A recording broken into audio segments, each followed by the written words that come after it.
Just want to thank you all for joining the next in our lineup of spring seminars for PacVec. I'm Chris Barker, and I'm at UC Davis, and I'll be moderating today. And each of our speakers will speak for around 20 minutes, and then we'll have just a few quick minutes for questions. Just remember as we're going to keep in mind whatever questions you might like to ask at the end of the presentation, and certainly put things in the chat too if you find that easier. And with that, I'll introduce our first speaker, which is Alice Truong. Alice is at San Francisco State University, and she's working in Andrea Sway's Infectious Disease Ecology and Vector-borne Disease Lab. She's studying the importance of outer surface protein A and outer surface protein C for the Lyme disease pathogen, and ideally controlling Lyme disease and the Borrelia that cause it. So with that, I'll turn it over to you, Alice, when you're ready. I think you should be able to share your screen. Okay, thank you. Let me share my screen. Okay. Is everybody able to see this? Perfect. Okay, thank you. So, hi, thank you for inviting me to speak at your seminar today. So, I'll be talking about, I'm a graduate student in Andrea Sway's lab at San Francisco State University, and I'll be talking about this project that I've been working on, which is to look at the effects of a novel OspA vaccine on Borrelia burgdorferi acquisition and establishment in Ixodes Scapularis and Peromyscus maniculatus. So as some of you might know, tick-borne diseases are on the rise. And so if you look at this figure to the right here from Sway et al. 2020, you can see that tick vectors are the leading vector type for emerging diseases. And so what that means is that a lot of the diseases we see emerging are being spread by tick vectors. And one of the most infamous diseases spread by ticks is Lyme disease, which is one of the most common vector-borne diseases in the United States. The disease was discovered around the 1970s, and if you look at this figure to the left right here from the CDC, you can see that in the years following its discovery that the number of confirmed cases has been rising pretty steadily. And so Lyme disease is caused by the bacterial spirochete Borrelia burgdorferi, which I will be referring to as BB for the rest of the presentation. And in North America specifically, this disease is spread by Ixodes species ticks, specifically the nymphal and adult life stage. And usually it takes about 36 to 48 hours for an infected tick to even transmit pathogens to the host. And this is because the tick takes some time to latch onto a host and then some more time afterwards to begin feeding on the host, during which the feeding process will allow the tick to transmit pathogens. And so one of the reasons why the Lyme disease system is so complicated is because of the tick vector's unique life cycle. And so ticks have three life stages: the larval, nymphal, and finally the adult life stage. And so when we say that Lyme disease is horizontally transmitted, it means that it's not passed from parent to offspring, but rather it requires the tick to feed on an infected host, such as a rodent or deer or some other mammal. And then once the tick acquires infection and molts into its next life stage, it is then an infected tick that can pass the pathogen on to other hosts. And in the case of Lyme disease, nymphs are usually the most important life stage to human disease risk, and this is because they have higher infection prevalences when compared to adults. And since adults are much larger, they're easier to locate and remove before that window of transmission, whereas nymphal ticks are much smaller and more difficult to find and remove before that period. And so when we relate the tick life cycle to the Lyme disease life cycle, we can see here a little bit of the details. So first we have the larval ticks, which have not taken a blood meal yet, so usually they don't carry any pathogens. But then when they feed, for example, on an infected reservoir host, they can molt into a nymph, which can then carry pathogens and are infected and then spread to other hosts. And once that nymph molts, or say, for example, an uninfected nymph then feeds on an infected host, it can molt into an adult, which is infected and can again spread that pathogen. And so I'll be talking here today about this outer surface protein A, which is also called OspA, and it is found on the BB only when it is inside of the tick vector. And so this protein is essential for tick midgut colonization. So what that means is that when a tick is feeding on an infected host, that OspA protein allows the BB to move into the tick and colonize it to be able to yield an infected tick afterwards. And so the vaccine that I'm talking about today that uses OspA was designed in with the intent to vaccinate reservoir host populations. And rodents are one of the most competent reservoir hosts for Lyme disease. And what this means is that they have a great ability to be able to maintain the pathogen in their populations for the tick vector to acquire and transmit later on. And I was able to collaborate with Maria Gomez-Salecki's lab at the University of Tennessee, and her lab was able to create an orally administered version of this vaccine that targets the outer surface protein A of BB. And so in 2006, the Gomez-Salecki lab was able to test this vaccine that was orally administered, and they saw that it was very successful. So if you look to this column in the figure on the left column shows mice that received the vaccine orally, and they tested the heart tissue and bladder tissue of these mice, since that is where the BB is known to disseminate. And for the mice that received the vaccine, almost none of them had BB present in their heart or bladder tissue, as compared to the mice in the control section that did not receive the vaccine, where most of them were tested positive for BB. And so Maria Gomez-Salecki's study saw that the mice that were vaccinated had an 89% protection rate. And interestingly, they also saw a reduction of infection in the nymphs that had fed on the vaccinated mice. So the proportion of nymphs that were feeding on these vaccinated mice that were infected went from 85% to 10% afterwards. And so even though this vaccine has been proven many times over to be successful in the eastern United States, a lot of the studies focused on the local strains of BB that are on the eastern United States, as well as using local rodent species or lab mice that were on the eastern United States. But just because it's been proven to work over there doesn't necessarily mean that it is also successful in different parts of the country due to the complexity of the Lyme disease system and other variables such as different species, different environments, such as that, where I was focusing on testing whether this vaccine would work in the Western United States, specifically in the San Francisco Bay Area of California. And so for my project, it required a lot of steps. I had to first generate infected nymphal Ixodes scapularis ticks before being able to test for the efficacy of the vaccine. And so afterwards, I was able to vaccinate these Peromyscus maniculatus mice. Those are mice that are endemic to the California area. And after I had vaccinated the mice, I was going to use those infected nymphal scapularis ticks to challenge the Peromyscus mice with BB. And after I was finished with that, I would test the Peromyscus mice for infection and then quantify the bacterial load in those mice. And so here's a little figure modeling my experimental design where I would receive uninfected Scapularis larvae from the CDC. I would feed them on a lab mouse that I had infected with BB. And then after they had fed on that mouse, they would molt into infected nymphs. And I would use those nymphs to challenge the pathogen towards the vaccinated and unvaccinated Peromyscus mice. And so this is a breakdown of the vaccination schedule. I broke it up into weeks.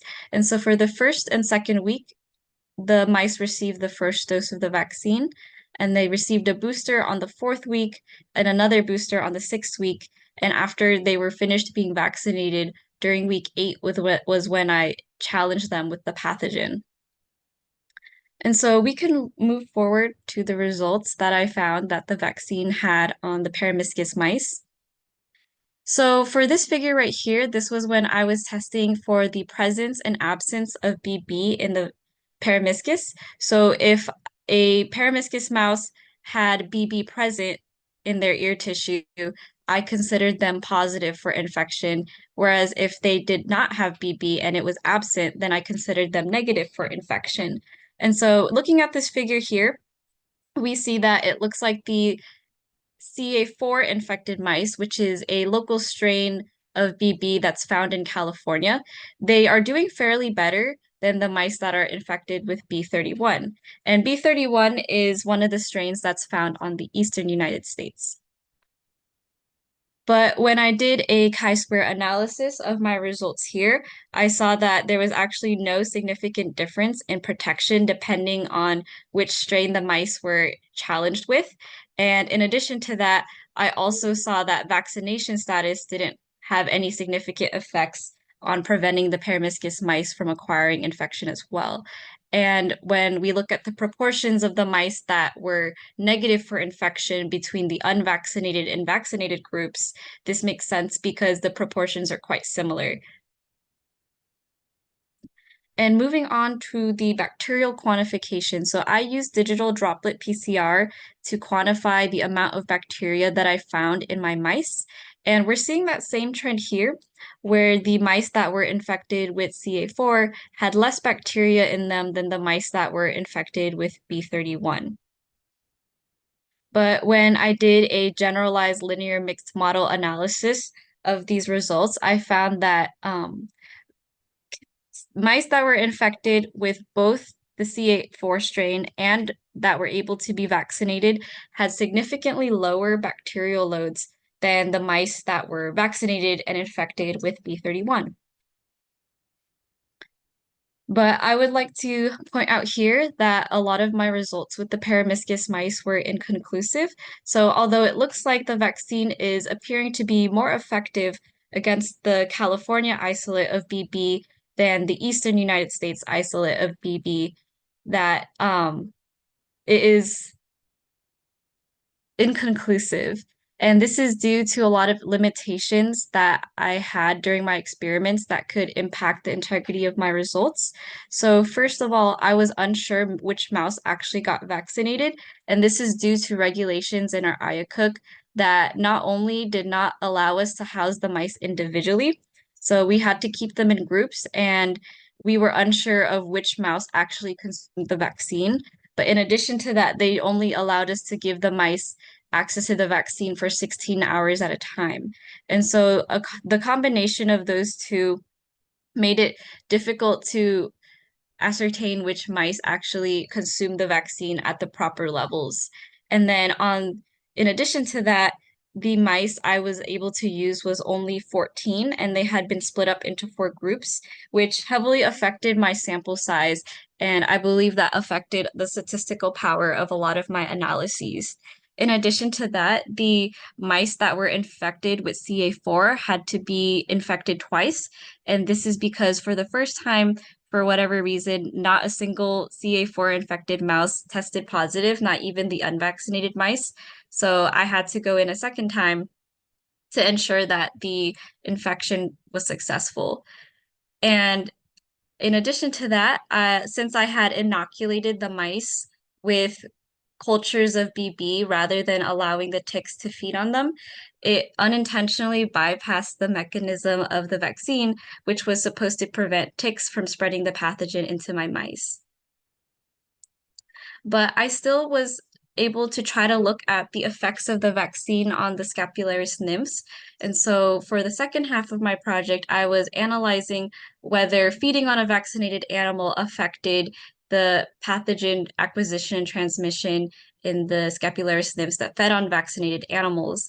And so from this table here, we can see that the infection prevalences or the proportions of nymphs that were infected does change before and after feeding on a vaccinated animal. So for the ticks that had the B31 infection, we see an increase from 10% to 23%. And for the ticks that were infected with CA4, we saw a decrease in infection prevalence from 40% to 0%. And although we observed these changes, a chi-squared analysis showed that there was no significance between the changes of the 2 groups.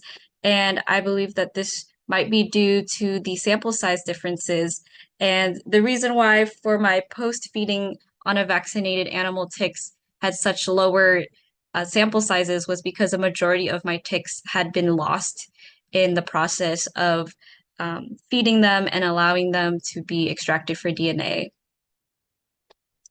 And I did a similar experiment here where I was looking at the bacterial loads of the Scapularis nymphs.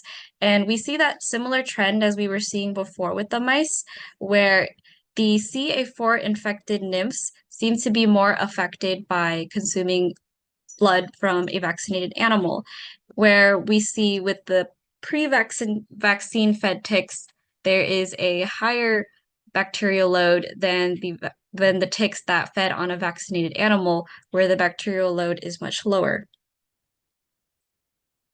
And so I also did a chi-square analysis on this data, and I saw that there was no significance here, but I was able to observe this trend repeatedly where it seems like the vaccine is working better against the CA4 strain of BB. And so just overall, statistical significance is definitely important, but I think that a lot of the statistical power I had was lost due to many complications that led to having smaller sample sizes. And so we do see a trend here where it seems that the vaccine is working better against the CA4 strain than the B31 strain of BB, and that it's lowering bacterial loads in ticks that are feeding on vaccinated animals. But after giving it some thought, I realized that this may be due to something called a vector competency issue. And so what this means is that since I was using Ixodes scapularis ticks, which are ticks endemic to the eastern United States, that they were most likely not able to acquire the California strain of BB as well as they would with the B31 strain of BB. And so if you look at this figure from Cooper et al. 2020, it was actually found that Ixodes scapularis and Ixodes pacificus ticks acquire infection with their own strain or sympatric strains of BB much better than they do with other strains or allopatric strains. And so, in the context of my project, what this means is that it could be that the vaccine might be more effective against the CA4 strain of BB, but it could also be that the Ixodes scapularis ticks may just not be as good of a vector at acquiring and transmitting another strain or the CA4 strain of BB. And so after completing this project, even though there were a lot of limitations to it, I believe that I was able to set a pretty good framework for future students who might want to revisit the project in the future. And I definitely learned a lot about the importance of keeping my experimental design just solely to species that exist in the Western United States. And so the reason I had decided to use scapularis ticks instead of pacificus ticks originally was because it's extremely difficult to have the pacificus ticks feed on an animal in a lab setting. And so I had wanted to prioritize having a tick that would be able to become infected with BB that would later feed on my vaccinated animals. But since the pacificus ticks were so difficult to work with, I decided to use scapularis. But after realizing that it was possibly affecting the ability for the ticks to be able to acquire and transmit other different strains of BB, I think that in the future, if we were to revisit this experiment, that it is important to try to use pacificus ticks or at least try to keep all the species in the experiment in the same system of Lyme disease, as well as using both a larger sample size of mice and ticks. And so I would just like to thank and acknowledge everybody in my lab, as well as Maria Gomez-Selecki for being able to collaborate and help me on this project.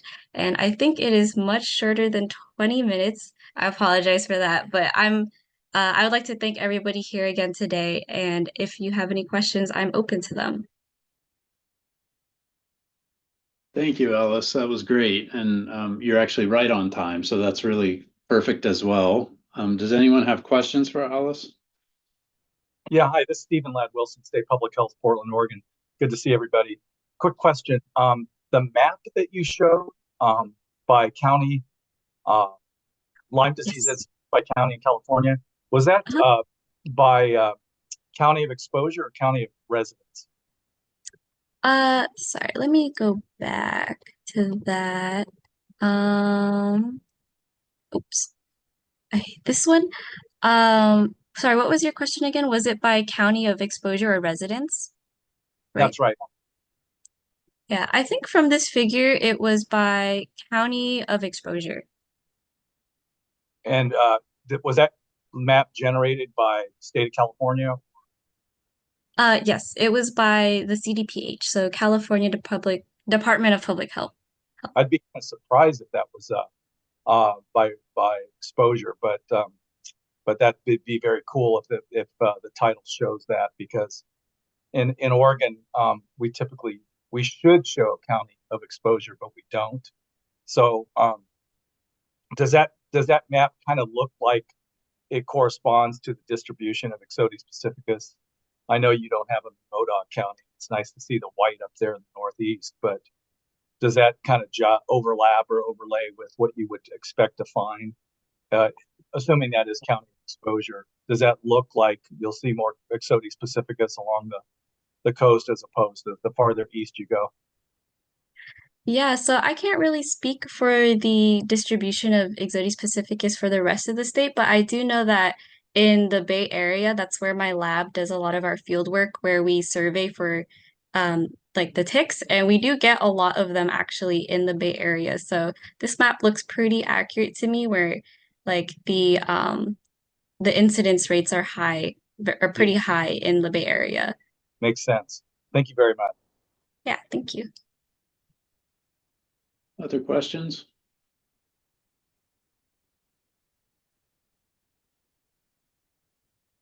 All right, well, if I have a none, question, sorry. go ahead. So you vaccinated the mice orally, Mhm. so like you put it in their water. Is that Oh, right? yeah. It was through food pellets. So, they had like these little food pellets that were non-nutritive, which is also why our iCook policy didn't want us to give it to them for the entire duration. But it's food pellets that have the vaccine in them. And what's the reason again for doing orally instead of like IP or something? Yeah, so I think the hopes for this vaccine would be to be able to Oh, to feed distribute it. it. That's Yeah, right. so Sorry. it's easy to distribute like in like the fields, so out in like the forest or whatever where a lot of these deer mice are residing. That's right. All right. Thank you. Yeah, no problem. Can I ask one other question about the bacterial load? And if you could go to Oh, the graph you showed on bacterial load, it might be useful. Yeah, this one. So you've got those high, is there one more after this one? Or is oh, this the, it's just the same thing but with the notes. oh, okay. But I was curious if there's any chance the vaccine is basically limiting the high bacterial loads, but not eliminating them. And I think you had a box plot after this, actually. That's the one I'm thinking Yeah. of. Oh, I see. This one. This one, yes. So I'm just wondering the tail of the left distribution that's got the outlier points up much higher on the bacterial load graph. I'm just wondering if that's constraining somehow the upper limit of bacterial load, but then the post-vaccine fed on the right obviously have kind of a similar lower distribution, but without the long tail. Mm-hmm. So, I mean, do you think there's any possibility it's just eliminating the highest infections? And if so, what's the relationship between bacterial load and infectiousness to additional ticks? Yeah, that's a good question. I guess I hadn't thought of that when I was looking at my data. I guess when I was looking at this, I was just looking to see if like the comparison between the two groups of pre and post vaccine fed. But it does look like a possibility that I had when doing this project was that maybe since the vaccine was developed with Eastern United States mice in mind, that it might have a greater effect on the ticks that fed on the mice instead of the mice themselves. But sorry, does that answer your question? I think I might have gotten a little lost there. Yes, there's kind of a couple of elements, but one of them is just kind of wondering what the relationship between bacterial load in a rodent and Mm, infection the ticks looks like. Like if you could get rid of the high mm. infections, would that reduce total tick infection by a meaningful amount, or do you really need to get infection close to zero for the bacterial load? Yeah, so actually, I think for this bar graph that I had here, so for the threshold of infection, usually ticks that had 10 spirochetes or higher in them were positive for infection. So anything that had lower than 10 spirochetes was not infected. And so even though the spirochete is still present in them, it looks like they're not able to transmit any of those pathogens. And I didn't include it in my presentation because of time restrictions, but I actually did find this weird relationship between the bacterial loads of the vaccinated mice and the ticks that had fed on them, where it was negative. So that meant that, or looking at the graph, it looked like mice with higher bacterial loads yielded ticks with lower bacterial loads. And so that's why I was thinking that it might be that the vaccine has more of an effect on ticks that fed on vaccinated animals, and especially in decreasing their bacterial loads. Hmm. All right, any last questions?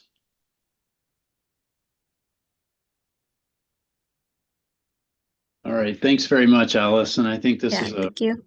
project that sort of represents the fun and the frustration that comes with doing something truly new. So we really appreciate that you and some others in your group are working on this.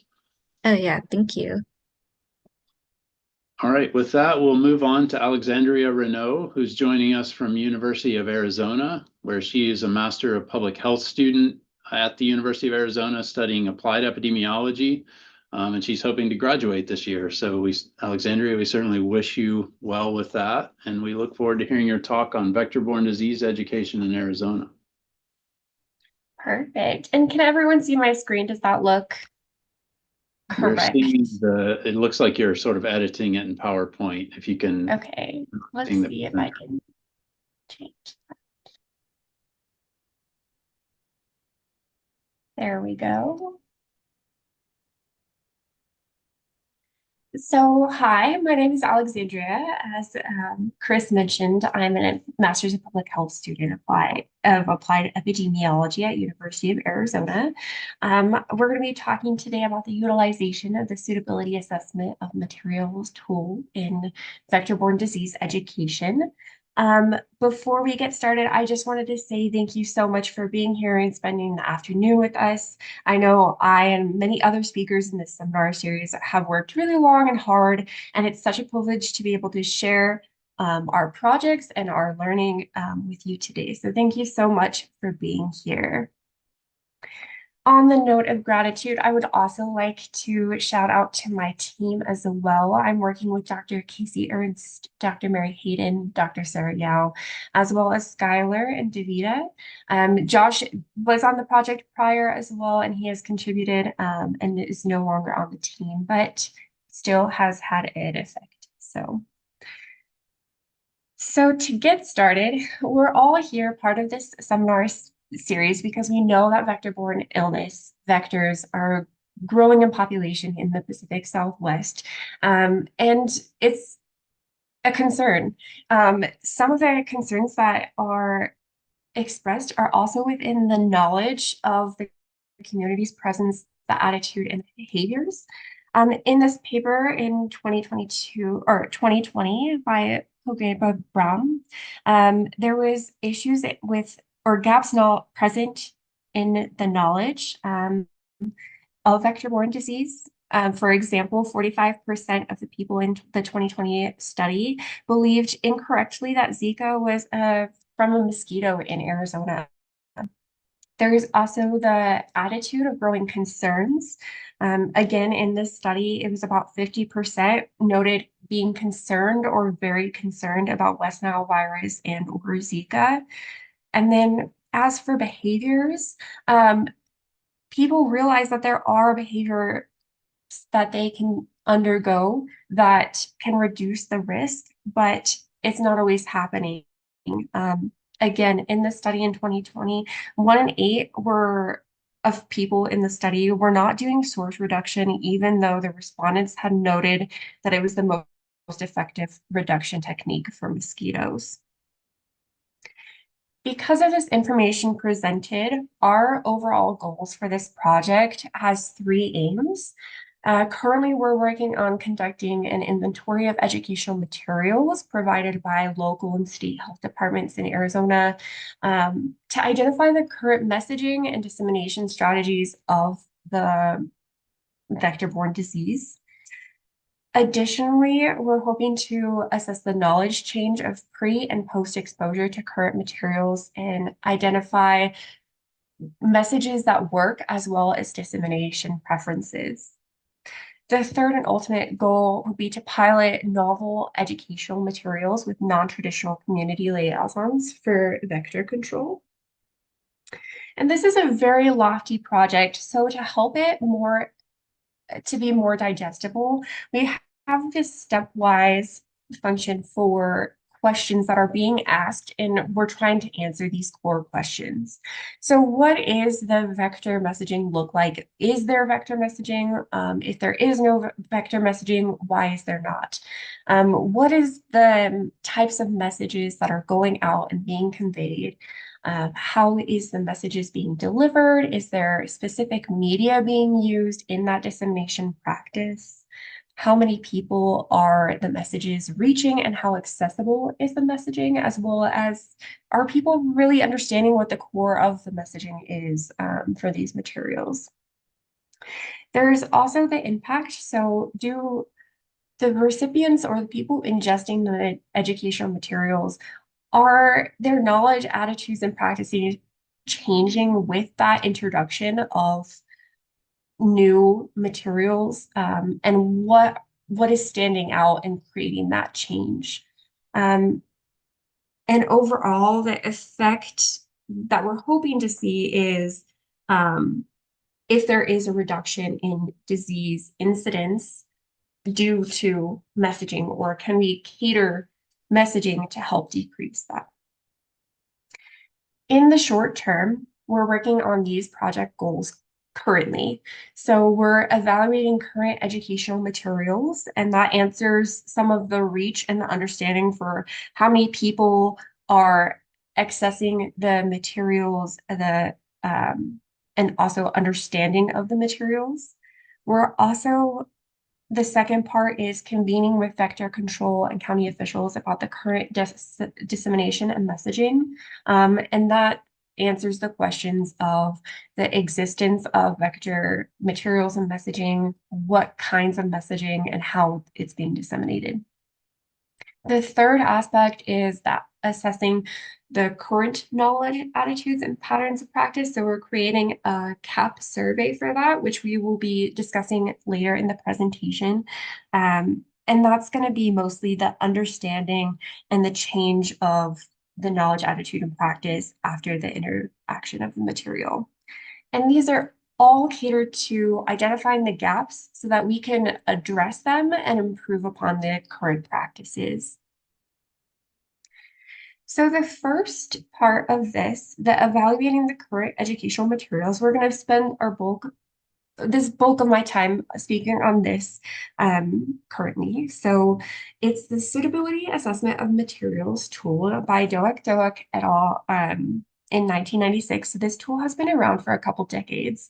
The reason we're using this is because it's very prolific. It's used in a lot of different educational materials types, such as stroke or premenopause or anything like that. There's definitely a lot of people using the Suitability Assessment of Materials tool. Additionally, the SAM tool is used as a foundation as up for other tools. And so if we wanted to create a standardized practice, which there really isn't vector-borne educational materials assessed yet in the literature, if we want to create a standardization, we want to make sure that it's accessible to people and researchers to ensure that there is comparability among groups.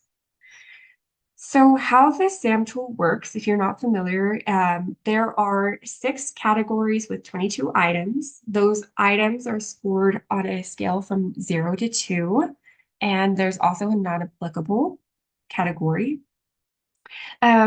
Overall, the material would be considered a superior material if it reached 70% or higher, whereas it would be adequate at 40 to 70%, and then not suitable at under 40%.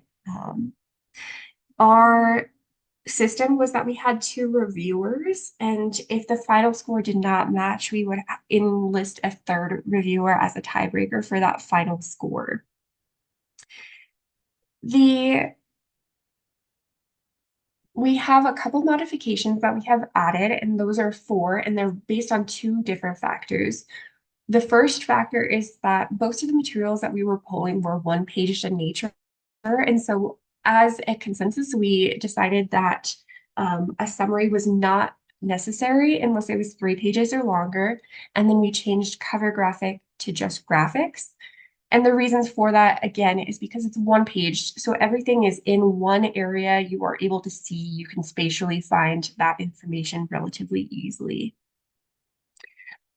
The second modification type that we made was due to for the cultural appropriateness category. So we decided to define the match in logic, language, experiences, which is the directive from the Doak et al. Paper. And we decided to define that further for language guidelines. So our language criteria was then, it would be rated a 0 if it was only in English. It would be rated a 1 if there was English and Spanish, and then a 2 if it was in 3 different languages. The reason for this is because in 2023, the US Census Bureau predicted that there was about 32.5% of Arizona residents that were of Hispanic or Latino origin, and 26% spoke a different language other than English at home. So if we're combining that with the reading grade level, it would be necessary to reach those communities for these educational messaging to have it in their native language. The other criteria that we changed slightly was the criteria for cultural image and examples. So it was previously rated as presenting the culture in a positive way, and we changed that to culturally diverse for a score of 2. A score of 1 would be monoculture, and then a 0 would be if a culture was presented in a negative light. All right. So I'm going to go through just a quick example. Most items took about 30 minutes to review.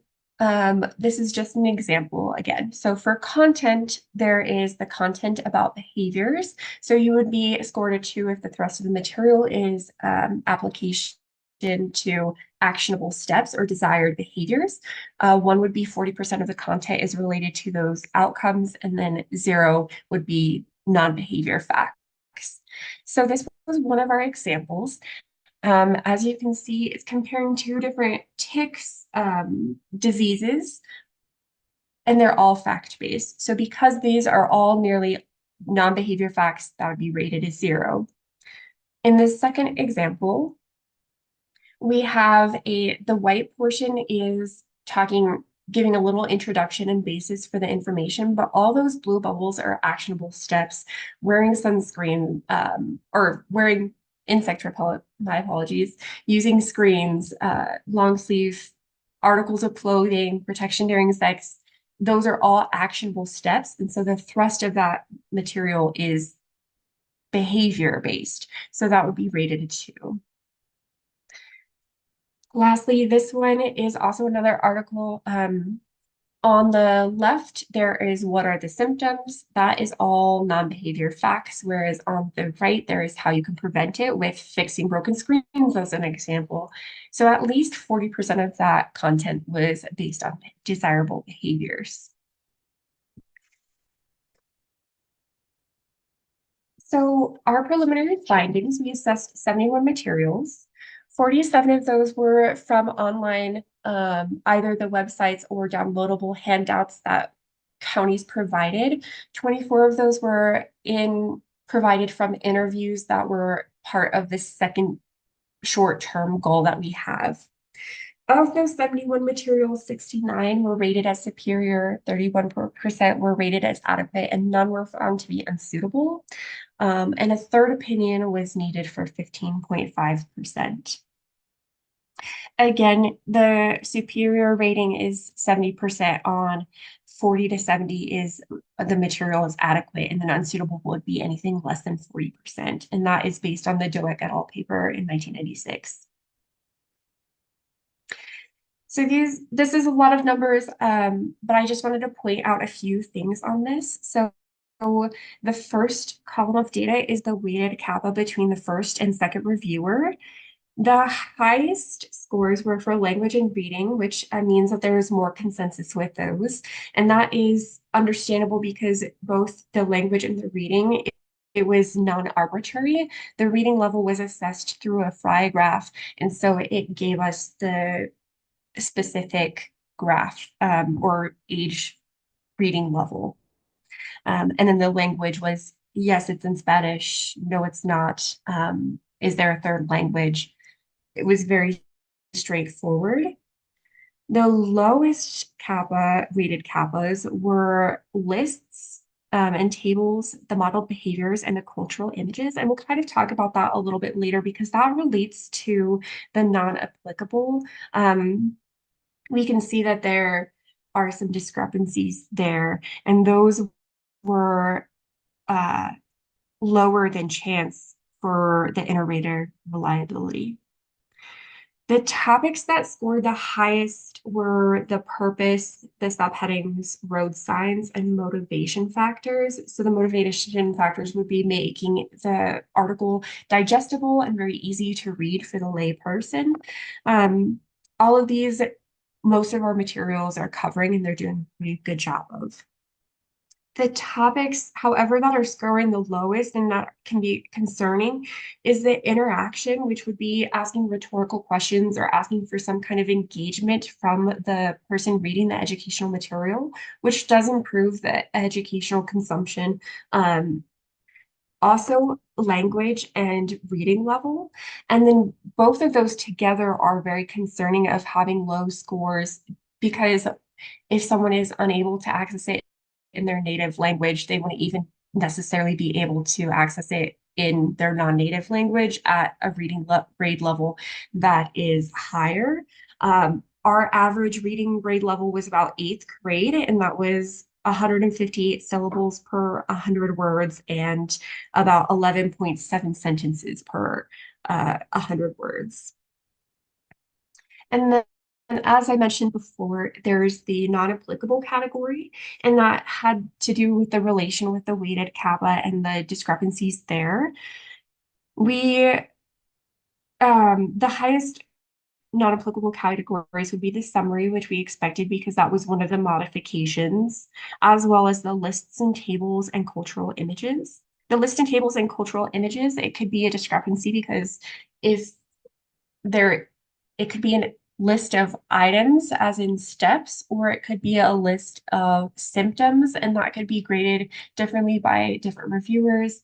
As well as cultural images. If there's only pictures of mosquitoes, they may say, hey, that's not culturally appropriate or culturally relevant, whereas someone might say that that's unapplicable. So there is that discrepancy. Furthermore, while we were evaluating with the SAM tool, we assessed themes of yes or no. And so I just wanted to go over some of those results with you as well. So 86% of the materials were mosquito-based and 17.6% were tick-borne. I realize that those are not equal to 100%. That is because there is some overlap. There was a couple materials that were repellent generalized and mentioned both mosquito and tick-borne disease. And so that is where that discrepancy is. For mosquitoes, the top topics were actionable items like repellent, source reduction, breeding site examples, which is favorable. And then lower on the list would be the higher specificity. So that would be the only using aspirin for dengue or the birth defects with Zika, especially since we see that Zika and dengue were only mentioned in about 25% of those mosquito materials. To note also in the mosquitoes is that West Nile virus was the highest theme for mosquito disease in Arizona. For tick-borne, again, there wasn't as many, but the higher items were the Rocky Mountains spotted fever items, whereas in the middle, we kind of saw more of the general tick-borne, so the seasonality, the tick identification, the habitat mitigation. And then at the bottom, we saw Lyme disease, and then the anomaly would be the symptoms of RMSF in dogs, which was only 3% of those tick-borne materials. I just wanted to revisit this slide because I'm going to change gears a little bit and talk about meeting with vector control personnel in interviews, as well as creating that CAP survey just very briefly in my last remaining minutes.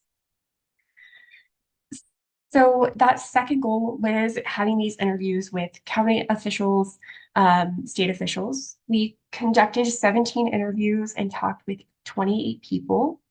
13 out of 15 counties were represented by these interviews, and that's pretty great, I think. And we also talked to a UA staff member, University of Arizona staff member who was located at the Extension office, as well as the Arizona Department of Health Services, and then a private company that one of the counties contracted out to. We're currently in the coding process for the qualitative analysis. And so some of the themes that we're starting to notice or that we're interested in looking further into is that urban versus rural theme of what the perceptions are and what kind of challenges that those communities face. We're also interested in looking at their risk perception, especially between the vector and county control officials, versus what they believe the community believes or their perception of risk. And then also material sourcing. So we're seeing a lot of counties use other counties and state health educational materials and then editing it to cater to their communities, which is really interesting.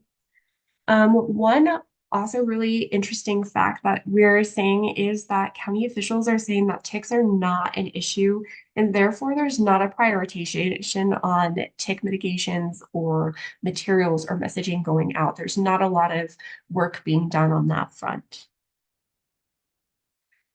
As for that third goal in our current project, we're creating that knowledge, aptitude, and practice modules. There's no current standardized tool. And so we're trying to create that to be able to use in this project. And to do that, we're doing a general tick and a general mosquito CAP module, and then adding optional add-ons for Lyme disease, Rocky Mountain spotted fever, for tick, and then for mosquito doing West Nile, St. Louis encephalitis, dengue, and Zika. For this, we did a large literature review of different states in different regions, and we also interviewed subject matter experts to help identify themes that were relatively important that we would need to ask about the knowledge, attitudes, and patterns of the public. We then divided these items from the literature review into domains and subdomains. So that would be the knowledge, attitude, and practice for the domains, and subdomains, things like transmission, symptoms, diagnosis, or treatment. And then we're using those subdomains to help create questions, as well as using what prior literature has mentioned and phrasing. And we're reviewing and editing that internally. So right now we're in that review and edit internal process and connecting those items to RANAS, which is the risk, attitudes, norm, abilities, and self-regulation, as well as the health behavior model, which are just different theories to help guide the knowledge attitude patterns module. We're then going to be sending this to professionals to use the Delphi method to review and finalize that before testing it out on public and using that for that pre and post evaluation of materials. I know that was a lot of information. It's a big project. There's a lot of things going on. I'm very excited about what is going on with that. But if you do have any questions and we run out of time, or you think of a question later, feel free to contact me. My email is arenault@arizona.edu. I'm happy to chat and connect with that as well. Are there any questions that I could maybe answer in this last remaining time?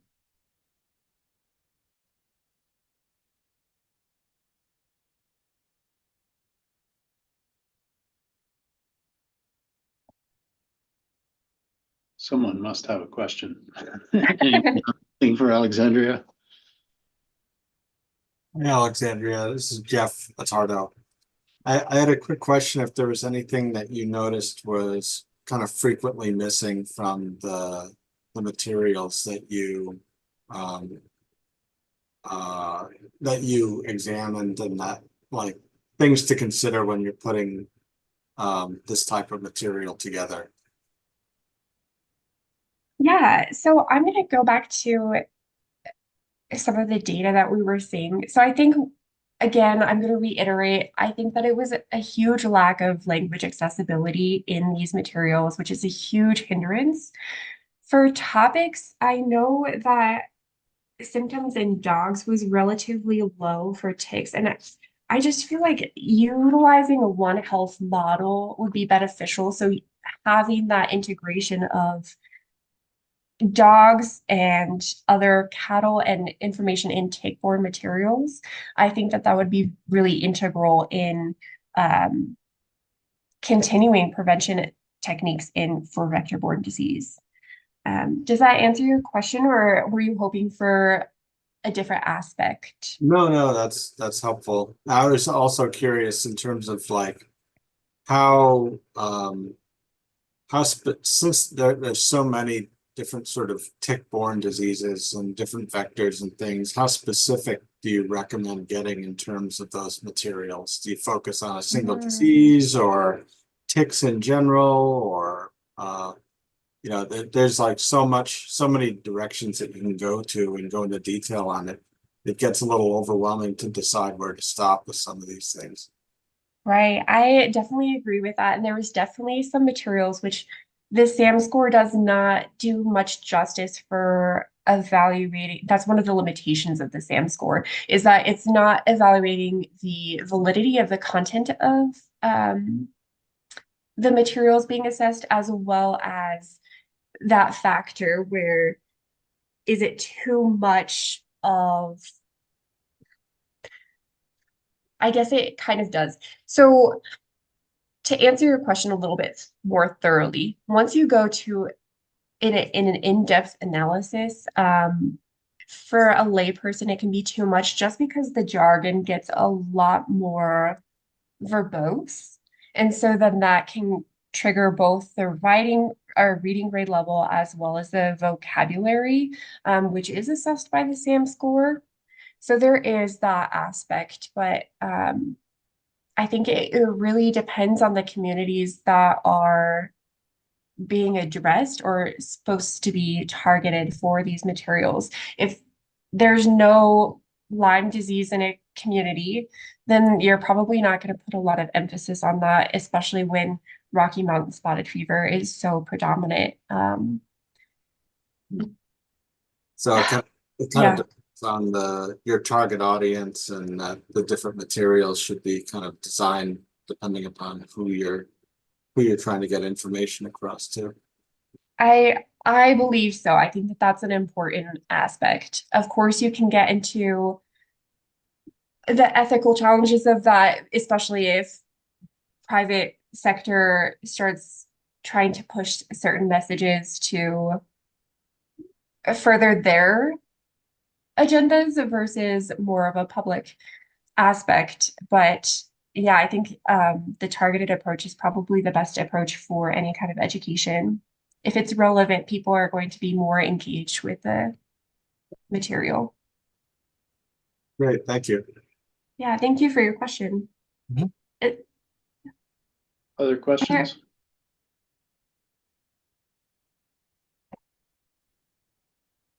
I have one I really like this effort to make the evaluation of these outreach materials more generalizable and objective. And I know certain materials are trying to achieve a very specific purpose. And so they might look strong in that area and deficient in a number of other areas. And to your point about, well, are mosquitoes culturally appropriate? Well, it depends on what you think about, right? So I'm curious if there are ways to make the purpose and possibly the audience more objectively defined, such that you can actually objectively define whether the material was served its purpose well, but in the way it was intended. Yeah, I think that there's to start off with, there are a lot of other tools that can speak to the cultural sensitivity of educational materials, and that is a little bit different. So SAM scores has that small element, but it's not just specific to that cultural appropriateness. So we could always integrate another tool to be able to do that, just like using the SAM tool for the reading grade level. Not a specific test is assigned for the SAM, but you can use the Fry graph, you can use the SMOG. There's just a lot of different indices for readability. And so there's the same aspect for the cultural appropriateness. So we could always add a different test to go with it. And it takes a little bit more time, of course, and energy to do that. But I think, given my answer for the other one, for the other question that Jeffrey asked, I think targeting for a specific audience would be more beneficial. And so adding that cultural appropriateness score as well to that might be more beneficial in the long run for communities. A somewhat related matter is, a lot of materials are presented on websites that fundamentally consist of multiple dimensions, multiple web pages. You might have diagnosis and treatment on one page, transmission on a different page. Where do you draw the line in what constitutes a material for evaluation? Is it one page, or is it a collection of materials in some cases? Yeah, that's great. So it's typically one page. At least that's how we did it for the SAM scores. For when we were developing the CAP module, I know we collected some of those comprehensively, and that's just because we were trying to simmer down the topics for that CAP module. Does that make more sense? Yeah, I remember you mentioned the one page aspect. I wasn't sure if that was, it sounds like that is kind of one web page, so to speak. Mhm. Yeah, so for the SAM, it was definitely more of the what you can grasp in that one area, that one page. And then we would take screenshots and see if that was still visually appealing for the general public as well. But for the CAP survey, it was more of that collection of, just because we were doing the literature review to simmer down those subdomains and domains. Excellent. Any last questions? I see we're at the top of the hour. I did put 2 links in the chat, one of which is to our seminar series. So if you're interested in what's coming up, our next seminar is at noon Pacific time, which is also Arizona time at the moment, on June 4th. And we'll have 2 additional speakers, one of whom is Alice's colleague at San Francisco State University. Maxwell will be talking along with Emily Calhoun from Utah State University. So we're looking forward to that. And if you haven't subscribed to our newsletter, you can get announcements about seminars using that pacvec.us/subscribe link in the chat. And thank you very much, Alice and Alexandria. Really great talks and super exciting work for our center as well. And we will look forward to seeing you all soon. Thanks for joining.